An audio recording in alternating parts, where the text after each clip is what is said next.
Hello and welcome. My name is Gracie Huerta. I'm the Public Education Coordinator for the City of Santa Barbara Fire Department, Office of Emergency Services.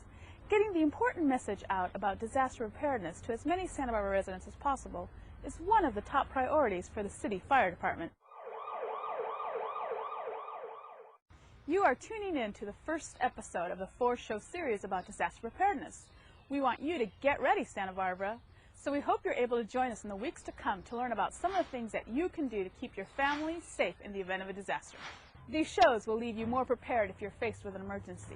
If you're interested in more comprehensive training, the Santa Barbara City Fire Department conducts CERT 4 times a year. CERT will give you a hands-on opportunity to practice what you've seen on TV. If you're interested in bringing CERT to your workplace or neighborhood, give us a call at 564-5703.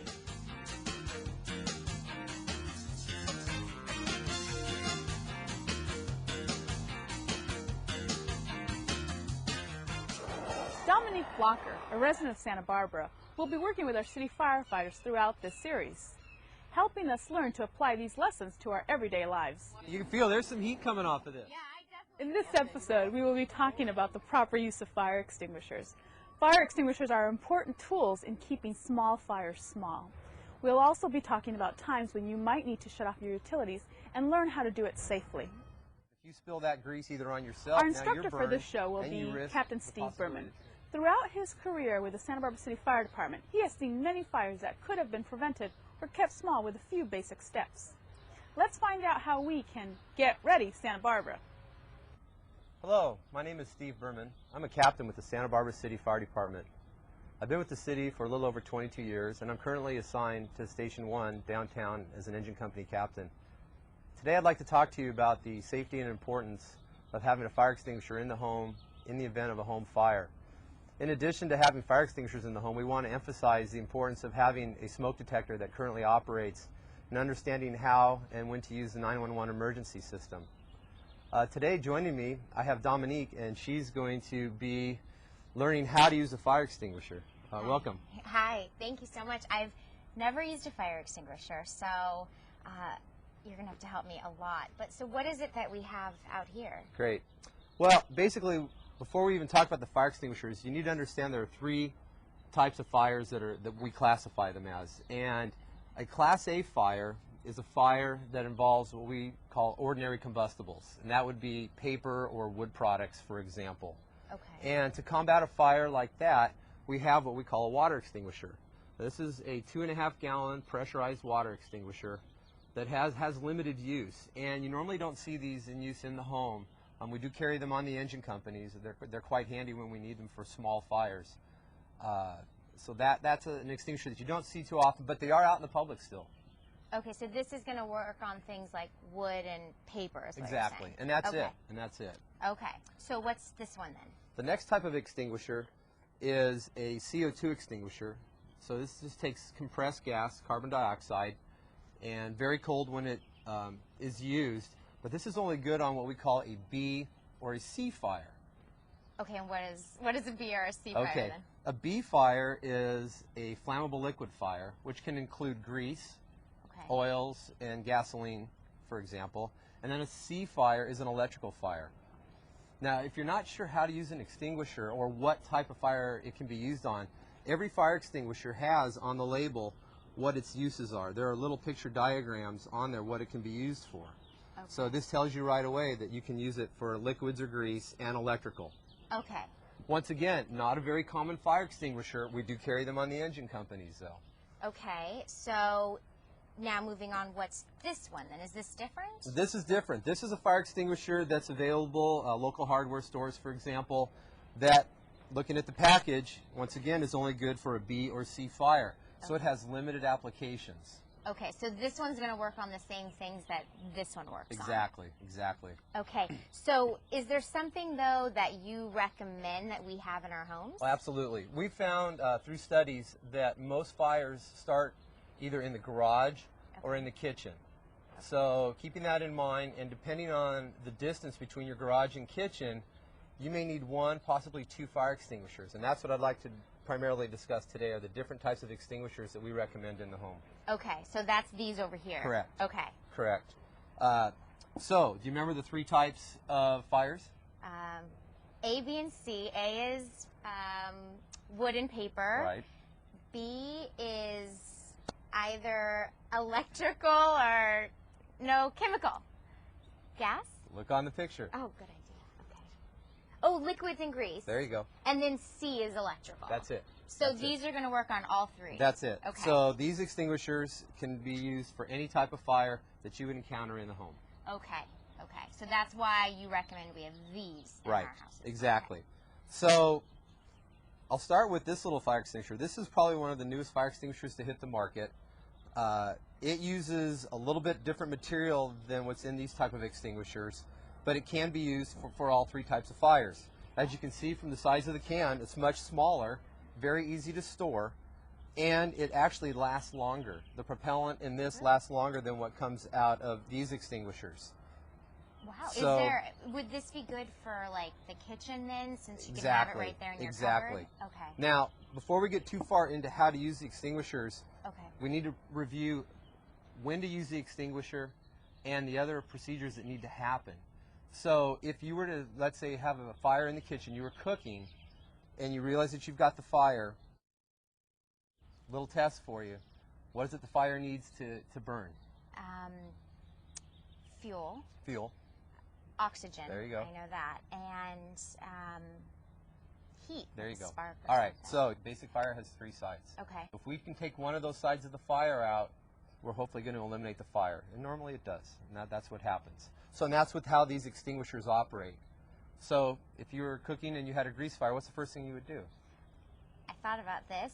Turn off the flame. There you go. Okay. Turn off the flame. And then next, what would you try to do? So that's the heat. Oxygen. Cover it. There you go. Somehow. So if you can smother the fire, and by that, if you have a lid possibly that's big enough, we recommend you try that, making sure you're wearing an oven mitt or something on your hand, and try to slide it onto the pan. Okay. Real important that you don't try to lift that pan and carry it maybe to the sink. So it's going to be hot, and if you spill that grease either on yourself, now you're burned, and you risk the possibility that you're going to spread the fire. So if you can't combat the fire with those 2 methods, then you've got to take the next steps. Should I call 911 first? I would recommend, if the extinguisher is not readily available, I would initiate a call to 911. Okay, and that's just in case your extinguisher doesn't put it out, at least you have them coming. Right. Okay. Right, and Okay. we've had numerous fires where people have attempted to put out a fire, thought they had the fire under control, and they delay calling 911. And by the time we do get the call, the fire has really gained a foothold and has really spread. So the quicker you can get a call to 911, the better it is for you. And we don't mind. If we show up and you've got the fire out, great, good job. Okay. But unless you call, we're not going to know about it, or we're going to be delayed in responding. Okay, so the first thing, if I think I can, try to turn off the flame, try to cover it carefully with the mitt on. Then, before I grab my extinguisher, call you guys, just in case I can't handle it Absolutely. on my own. Okay. Call us. Okay. So, and in the fire service, our primary reason for being is life safety. So, we want to make sure, and the dispatchers will ask, if you ever call 911 and you report a fire, is everyone out of the house? That's our first and foremost priority, is making sure that we have life safety covered. Okay. So if you're not alone, maybe you have somebody who's an invalid or has difficulty moving around, make sure you get them out of the structure. Right. Okay. I guarantee you, when that first engine company arrives and you're standing outside, the first thing the captain's going to ask you is everybody out? And that's our priority. Right. So we need to be thinking along those lines. So you've called 911, you've made sure that everybody's out of the structure, and it's really important, depending on where the fire is, that you're not between the fire and your exit. Make sure that you've got a way out. You never want to turn your back on the fire, Okay. but make sure that you can exit. If after you've tried using an extinguisher, you've initiated 911, gotten people out, that you can provide for your own safety, that you have a clear exit. So getting back to our extinguishers, the size of the extinguishers determines how much material is obviously in the extinguisher and how long it'll last. Now, if you notice, one of the differences between this extinguisher and this extinguisher, this is a plastic handle, and this is an extinguisher that we call a disposable, which means it can be used one time. And then they're not rechargeable, whereas this extinguisher can be recharged. So you can use this on a fire and then use it again? Yes, yes. When we use extinguishers, we actually contact a local licensed contractor, a company that specializes in this, and they will come and refill the extinguisher. Oh, okay. So I can't just use it, put it back in my cupboard, and then use it again. I do have to take it to someone. Right. Okay. Right. And one of the things that you'll notice, there are some other differences with the extinguishers, but one thing they do both have in common is that these extinguishers have this little gauge, and this gauge tells you that your extinguisher is fully charged. Oh, okay. They both have that. They both have a pin. And you notice, though, that they do have a difference in the nozzles. This one has a little bit longer of a nozzle. Oh, so if you have an extinguisher like this, you want to make sure every once in a while that you visually inspect it, that it's not cracked or broken. Okay. How long then do these last? I mean, can I just, until I use it, they're good, or how does that work? Well, these extinguishers, the manufacturer actually puts what they call a performance date. So it has an expiration date on the back of the can, and so it tells you how long it's good. This can, manufacturer says about 2 years.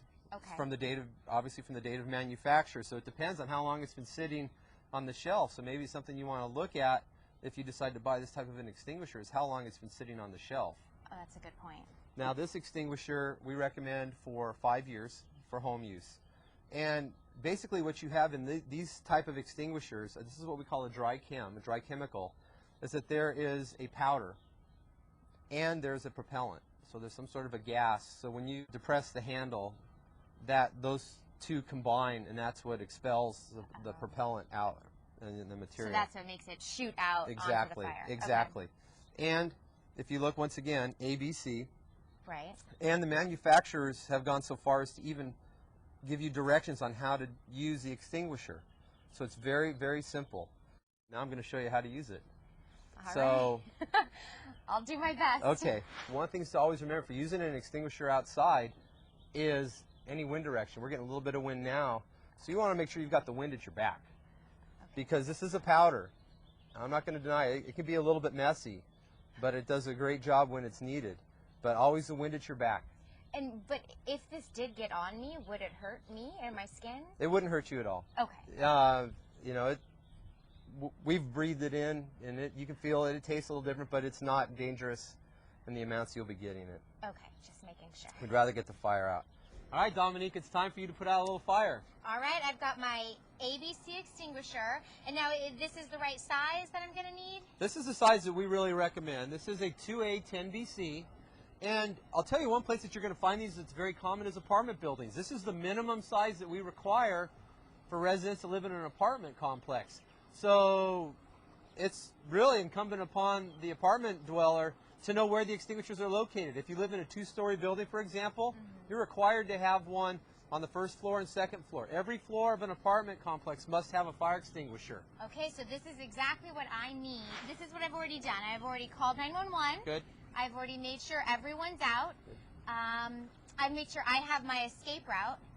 And since we're outside, I want to make sure that I'm upwind from the fire. Right. So the wind's at my back. Wind's at your back. Okay. Great. All right, I've got it. If you have a buddy or somebody else, maybe if you're in an apartment, they can grab another extinguisher and be ready to assist you. Okay, how long do you think this is going to last? I don't know, a couple minutes? 10, 15 seconds at best. Oh, wow. Okay, so it'd be a great thing to have someone else if they have another backup. extinguisher. And if you find that it's not being effective, you're going to have to back out. Remember, never turn your back to the fire. You've tried, you've already initiated 911, so you have fire units are already responding to your location. Right. You got everybody out, and that's the key. So, but if you can help by knocking the fire down and keeping it small, great. That's what we're after. Okay, so that's what I'm going to try, and I'm going to use, it's pass, right? I'm going to pull the pin, I'm going to aim for the base of the fire, and then I'm going to squeeze and sweep. Exactly. Okay, so, and I want to just get as close as I'm comfortable with. Right. So before you even get to the fire, you should go ahead and get those first two done. Okay, so I'm going to pull my pin. I got that. I'm going to aim this for the base. All right, and keep moving closer, because you're going to need to be a little close. About 3-4 feet away should be fine. Okay, so about right here? That's perfect. Okay, ready? Yep. Keep sweeping. Sweep, sweep, sweep, sweep, sweep. All the way. Keep going. Sweep, sweep, sweep. Great. All right. I did it. So Dominique, you just experienced using a dry chem extinguisher. They're very effective, but as you witnessed, they make a bit of a mess, that powder. Oh, yeah. Oh, Now, we don't recommend one approved fire extinguisher over another, but there are definitely options on the market. And we actually did a little test with this type of an extinguisher, and you're going to find it's quite different in how it's applied and how you use it. Okay. It's just in a can, and it's just making sure that you point the nozzle towards the fire. Okay, but it still fights the A, B, and the C fires. Exactly, right? exactly. Okay. And it puts out quite a stream, you'll see. Okay, so I'm just going to pull off the cap, Right. and then get, how close Well, why do don't I you wanna start a little get? bit farther back and let's see how effective it is. Okay, And so remember, I we've just- already done our other steps. We've already made sure everyone's out, Right. 911, and I have my escape route. Do I still point to the base? At the base. Okay. Go ahead. Go ahead. Why don't you back out? Now, we're using propane here as a demonstration, and as you can see, the propane kind of dances around. Right. So this may not be the best extinguisher in this application, but this is kind of the extreme. We normally don't do this. So this is probably, it's a pretty large It's fire a large that's fire. going on. But you know what? You know what it showed me too is that you weren't being effective, so that's the time that you need to back out. And you realize that I can't put this fire out, but I've already called 911, and I've already gotten everybody out of the structure. So this is why I want to call 911 before I try, because I might not be able to do it on my own. Exactly. Time counts. So you gave it a try, and in this application, it didn't work. Okay. So this is best for smaller fires. Smaller fires, maybe grease-related, but definitely we've got a little bit of wind today, so it's making things a little challenging. But it didn't work here. The dry chem definitely worked better than this type of an extinguisher. Okay. Good to know. It's been amazing the amount of lives that have been saved by just having this simple device in your home. A smoke detector works basically by alerting you if you have a fire in your house. One of the first things that happens in a fire is the smoke rises. So the smoke detector has an audible alarm that will awaken you that there is a problem in the home. We recommend that smoke detectors be placed in every bedroom and in what we call a way of egress, a hallway, for example. We do not recommend that you put one in your kitchen. They can be activated by cooking, so you'll find that would be a problem. You can test your smoke detector, and we recommend you test them monthly by just simply depressing this button. Why don't you go ahead and press the button, Dominique, and hold it. Oh. Do it again. This and one you'll works. see. And that's the sound you would hear at night, Okay. hopefully alerting you to get out. That would wake you up. That Okay. should wake you up. And that's why we recommend you have one in each bedroom. If you just place this in a hallway and you shut the door to your bedroom, if you're a sound sleeper, it may not be as easy to wake you up. One of the interesting studies that's come out in the last few years regarding smoke detectors has been that some kids get into such a deep sleep they won't wake up. So the smoke detectors may not wake that child up, so as a parent it would be your responsibility to have a plan, and part of that plan would be to make sure that your child is awakened and can exit the structure. Okay, but you So still recommend having them Highly in their recommend bedroom. it. Highly recommend it. I can tell you one of the first things we do whenever we have a residential fire is we look for the smoke detector. Was there a smoke detector, and was it working? And one of the ways that we tell right away it's been working is we open it up.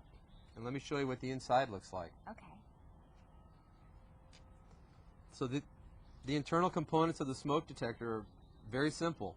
And this is a battery-powered smoke detector, as you can see by the battery. Okay. Okay, remember, once a month we want you to check that battery, check its operation. So just test it like I just did by holding Test down it the right button. there. Okay. So, but we check for the presence of a smoke detector and is there a battery. Now, some of the newer residences will have a smoke detector that's operated by battery and a power source. So they're hooked up to the electrical in the house. I live in an apartment complex. Is it my responsibility to make sure there are smoke detectors, or do I have to check them, or what do you think about that? Well, it's actually the responsibility of the manager or the building owner to provide a smoke detector for each apartment. That said, so once you check in, when you get an apartment, for example, they should point out where the smoke detector is, how it operates. But it is your responsibility then as a tenant, if it's a battery-powered smoke detector, to maintain that smoke detector. So it's my responsibility to check them every month and make sure that they are working. That's correct. That's correct. Okay, good to know. Dominique, the next area I'd like to cover is to demonstrate how to shut off your utilities, primarily your gas and electric, in the event of a natural disaster. Okay, so if we had something like a major earthquake, I'm going to want to know how to do this. Exactly, okay. Exactly. And in order to do this, you have to have a little bit of an understanding of what it is you're going to be shutting off. So first and foremost, this is an above-ground gas meter. It's very common within the city. Every residence that has natural gas will have a meter that looks like this, or it could actually have a meter that's at street level, normally out at the street in the curb area in front of your residence. So you should take the time to know and locate where the gas meter is. But they both operate off of the same principle, and that's how you shut them off. Okay, I've done nothing with the gas meter before, so what's the first thing that I should look for when I find my gas meter? Well, first and foremost, the thing you've got to understand is the gas is coming in from a larger main, and it's getting reduced into your residence. And to shut the gas off, right here on the side, you'll always find this piece here that's coming up. And that tells you right now it's in line that the gas is on. Okay. Right? So when it's up and down, gas is on. Gas is on. Okay. So if you would need to shut it off, we'll show you in a minute the proper tools you can use to turn the key halfway. And that's all it takes to shut off the gas meter. Okay, so up is on, to the side, off. Exactly. No gas is flowing. Exactly. Okay. All right. So let's take a step back. We have a natural disaster. You smell natural gas, or you hear it okay. in your apartment or home. Okay, so if we've had a natural disaster and I smell or hear it, do I need to notify someone? Should I call 911 first before I go do something like turning this off? I would call 911 first. Okay. The next thing I would do is I would start opening up all the windows you can in your structure, because you know what natural gas does once it escapes?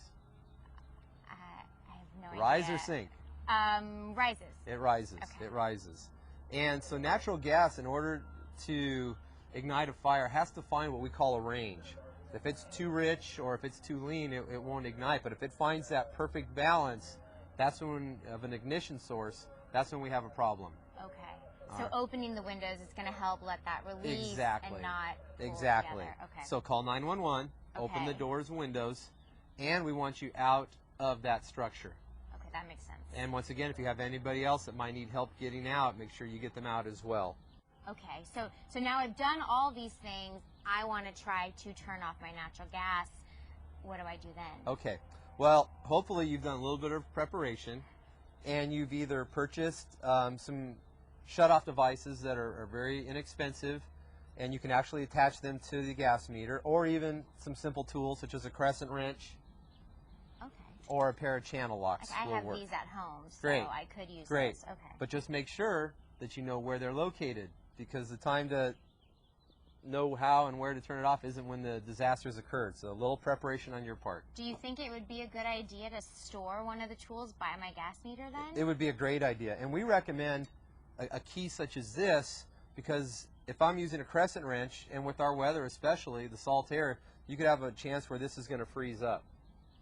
No moving parts with this. And the nice thing with this tool, and I'm going to let you do it, is that it just fits right onto the gas meter and takes a simple turn. So why don't you give that a try? Okay. So this tool is made for turning on and off Exactly. gas. Okay. So I just turn like that, and that wasn't difficult. It was pretty easy to turn.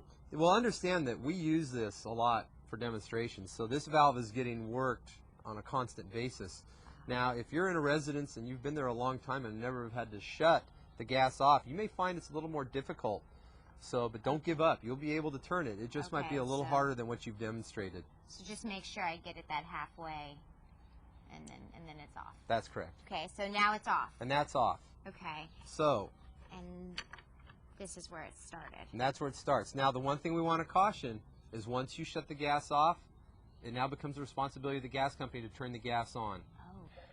I don't want to automatically turn this off after an earthquake. Exactly, exactly. You know, Okay, determine that you do have a leak, Okay. and then go ahead and shut it off. Okay, so if I smell it or if I hear it, then take the next steps. Exactly. Okay. And just one more thing, especially if this were to occur at night, make sure you've got a flashlight readily available too, because it may not be easy to locate where the gas shutoff is. Right. And it's also your responsibility as a homeowner to make sure that you've got the area cleared around the gas meter as well. Make sure it's readily accessible and you know where it's at. Okay, that makes sense. Okay, let's move on to the electrical panel. Got it. So Dominique, the last area I'd like to cover today is the electrical panel. Okay. Now every home's got one of these. And first and foremost is knowing where it's at, making sure that you don't cover up, because they're not the most sightly of items, but they're very vital, got to have it, and keeping the area clear around it so that you can reach it. Why would I need to worry about this? It's not very common, but it could happen that you do have a problem with your electrical panel. For example, if you have a transformer that explodes in the neighborhood, it's very common that we get power surges, and you could have problems within the home. So understanding how to shut off the main breaker is what we're going to demonstrate today, and to make sure that you've got all of your appliances are labeled. So go ahead and open it up. All right, so here's this one. Oh, okay, so they've labeled this one already. Absolutely. Correct? All right. So the first thing you have to understand is every panel has to have power coming in, and that's been denoted here by our main. So by simply shutting down the main, you shut down all power to the residence. Oh, okay, so this is the power to everything. Everything. What if, can I just turn off one thing at a time? Yes. If I know there's just a problem in one specific area? Absolutely. Okay, so how would I do that? Well, by just flipping these breakers to the off position, you can do that. Now, let's say, for example, that you have a problem in the house and one of these breakers is doing what we call tripped. It's not sitting in a neat row with the rest of the breakers. What's that mean then? Well, that means that there is a problem with that circuit and it won't reset. Oh. Once that breaker's done that and you've tried to reset it and it'll click, you'll hear it click and it'll kind of pop back a little bit, go ahead and turn that off. Just flip it all the way the opposite way and it'll stay in that position. Okay. As you can see on this panel, they have the ability to add additional circuit breakers on here. And they've gone ahead and take the required steps, and that's that they have these little safety caps on here. You never want to have the ability for somebody to put their fingers into the circuit breaker. There's a main bar that runs down here that all these breakers receive their power from. Okay, so there's electricity is running on this, and it's dangerous. It's deadly dangerous. Okay. So if you find that you look at your breaker and you're missing one of these plates, you need to either call an electrician or you can go to a home improvement type center and they sell these plates to install. They're very easy. Just keep fingers out of it, and then we recommend that you label the breakers and maintain that clear area and know where the breaker's at. Okay. Are you labeling like kitchen, bedroom? How do you do that? Exactly. Okay. Exactly. And if your panel is not labeled, it's going to take 2, possibly 3 people. Works best because then you can go ahead, have somebody at the breaker, flip a breaker, and see what went off. Oh, okay, that makes sense. Okay, so that's why you definitely want to take care of that before an emergency Absolutely. situation. Absolutely. Okay. And that should be it on the electrical panel. All right, sounds good. That doesn't seem too difficult. No. Thank you, Captain Berman and Dominique, for helping to show how a few simple techniques can help us be better prepared for an emergency situation. We ask you to help us get our message of preparedness out to as many people as possible. Encourage your friends and family to watch this program on City TV Channel 18 or watch it online at citytv18.com. Communicating with your family, friends, and neighbors, especially those who might need extra help, is extremely important. As a first responder, you'll need to help, and preparation can make all the difference. Remember, pre-plan, prepare, survive. Thanks for watching.